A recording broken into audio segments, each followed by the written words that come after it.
दोस्तों, एक बहुत ही खूबसूरत लड़की की शादी होती है। शादी के बाद बहुत सारे अरमानों को लेकर वो अपने ससुराल आ जाती है।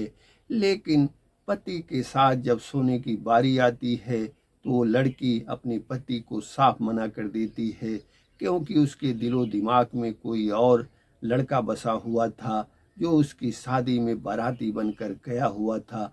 आखिर वो लड़का कौन था जिसकी पहली नज़र में ही वो लड़की दीवानी हो गई थी और उसी के साथ उसने जीवन बिताने का ख्वाब सजा लिया था।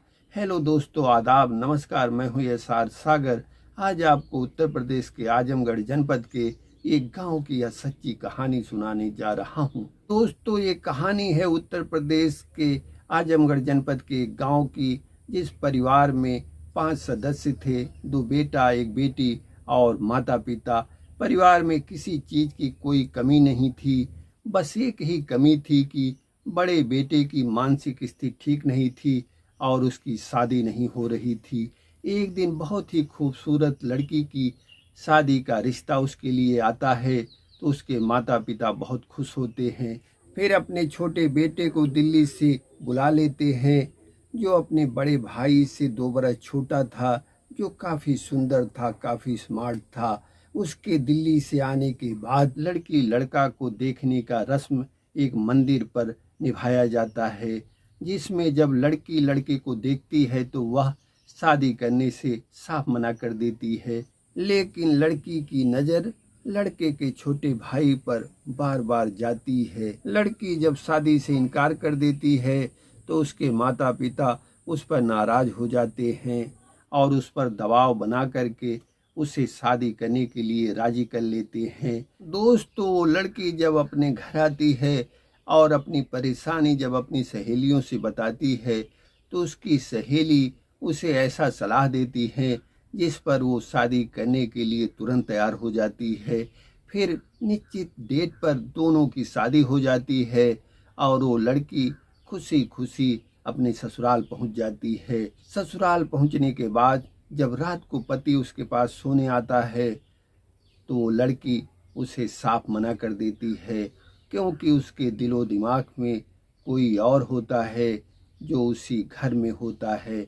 दरअसल उस लड़की ने जब शादी से मना किया था तो उसकी सहेलियों ने उसे यह सलाह दिया था कि क्या हुआ, तुम्हारा पति अगर सुंदर नहीं है, अच्छा नहीं है, तो तुम्हारा देवर तो बहुत सुंदर है, बहुत अच्छा है, उसी को अपने चक्कर में फंसा लेना और उसी के साथ अपना जीवन बिताना। ऐसा बहुत लोग करते हैं। लड़की यही सोच लेकर ससुराल आई थी।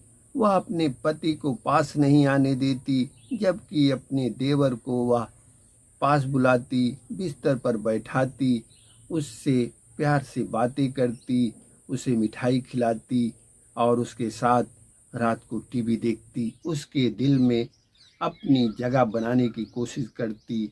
देवर भी जवान था और वह भी उसके प्रति आकर्षित हो रहा था। एक दिन उसका पति गांव में एक शादी में बारात में गया हुआ होता है तो लड़की सोचती है कि आज सबसे अच्छा मौका है, क्योंकि मेरे देवर को भी 2 दिन बाद दिल्ली जाना है। फिर सारे परिवार को खाना खिलाने के बाद वह अपने देवर के साथ अपने कमरे में टीवी देख रही होती है और जब सारे लोग सो जाते हैं तो वह अपने देवर को किसी न किसी बहाने से छूने लगती है। फिर दोनों अपने आप को रोक नहीं पाते हैं और दोनों के बीच रिलेशन बन जाता है, जिससे दोनों खुश होते हैं। इसी दौरान दुल्हन अपने देवर से कहती है कि मुझे तो आपके साथ ज़िंदगी बिताना है, मैं तो उनके साथ शादी नहीं करना चाहती थी, लेकिन अपने माता पिता के दबाव में मैंने उनके साथ तब शादी किया जब मैंने आपको देखा कि आप ही मेरे पति बनने लायक हैं। इसके 2 दिन बाद उसका देवर दिल्ली चला जाता है और दुल्हन की 3 दिन बाद विदाई हो जाती है। उसके मायके जाने के बाद उसकी सास को यह पता चलता है कि उसकी बहू उसके बेटे को अपने पास नहीं जाने दे रही थी। यह सुनकर वह परेशान हो जाती हैं और अपने पति से यह बताती हैं।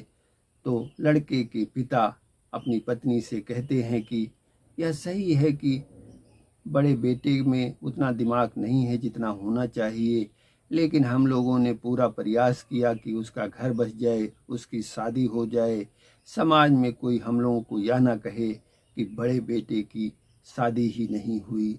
लेकिन अब अगर बहू ही नहीं उसे पसंद कर रही है तो हम लोग उसमें क्या कर सकते हैं। तो लड़की की माँ अपने पति से कहती हैं कि अगर बहू को मेरा बेटा नहीं पसंद था तो उसने उससे शादी क्यों किया, आप उसे घर लाइए, फिर देखती हूँ कि वह मेरे बेटे को अपने पास कैसे नहीं जाने देगी। उधर लड़की दिल्ली में रहने वाले अपने देवर से फ़ोन पर यह बात करती है कि जब तक आप घर नहीं आएंगे मैं वहाँ नहीं आऊँगी। दोनों फ़ोन पर घंटों घंटों एक दूसरे से बातें करते और धीरे धीरे दोनों का प्यार परवान चढ़ रहा था। इसके 1 महीने के बाद दुल्हन ससुराल आ जाती है और उसके ससुराल आने के अगले दिन उसका देवर भी घर आ जाता है।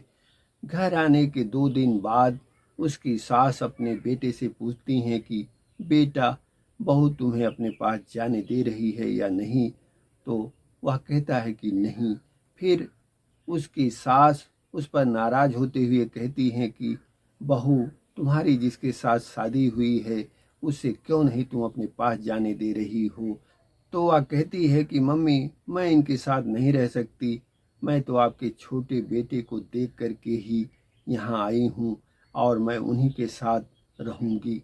यह सुनकर उसकी सास मन ही मन दूर तक सोचने लगती हैं कि अगर यह चली गई तो समाज के लोग कहेंगे कि मैं एक बहू भी नहीं रख पाई, वैसे भी यह इतनी सुंदर है, इसके चेहरे के लायक मेरा बेटा नहीं है। फिर अपने पति से विचार विमर्श करने के बाद अपने छोटे बेटे के साथ उसकी शादी करने का फैसला कर लेती हैं।